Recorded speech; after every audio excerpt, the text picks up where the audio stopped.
ಹರೇ ಶ್ರೀನಿವಾಸ. ಇವತ್ತು ನಾನು ಪಲ್ಯಕ್ಕೆ ಹಾಕೋ ಮಸಾಲ ತೋರಿಸ್ತೀನಿ.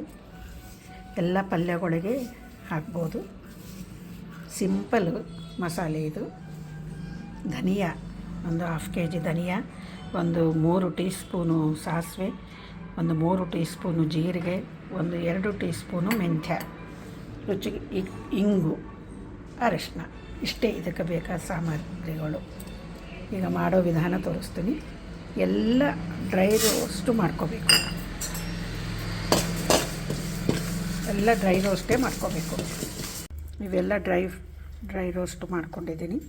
ಸಾಸಿವೆ, ಮೆಂತ್ಯ, ಜೀರಿಗೆ, ಇದು ಧನಿಯಾ, ಆಮೇಲೆ ಇಂಗು, ಅರಿಶಿನ ಇಷ್ಟೆಲ್ಲ ಮಾಡ್ಕೊಬೇಕಂದ್ರೆ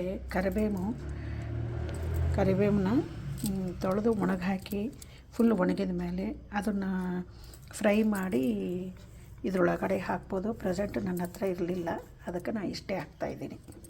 ಇದೆಲ್ಲ ಮಿಕ್ಸಿ ಮಾಡ್ಕೊಳ್ಳೋದು ಮೆತ್ತಗೆ. ಹೀಗೆಲ್ಲ ಮಿಕ್ಸಿಗೆ ಹಾಕ್ಕೋಬೇಕು. ಫುಲ್ ನೈಸ್ ಪೌಡರ್ ಆಗಬೇಕು. ಇದು ಪಲ್ಯಗಳಿಗೆ, ಸಾರಿಗೆ, ನಾವು ಹುಳಿಗೂ ಹಾಕ್ತೀವಿ. ಸಿಂಪಲ್ ಆಗಿರುತ್ತದೆ, ಹಾಗಾಗಿ ಇದು ಯೂಸ್ ಮಾಡ್ತೀವಿ ನಾವು. ತರಕಾರಿಗಂತೂ ಎಲ್ಲದಕ್ಕೆ ಹಾಕ್ಬೋದು. ರೆಡಿ ಆಗಿದೆ ಈಗ.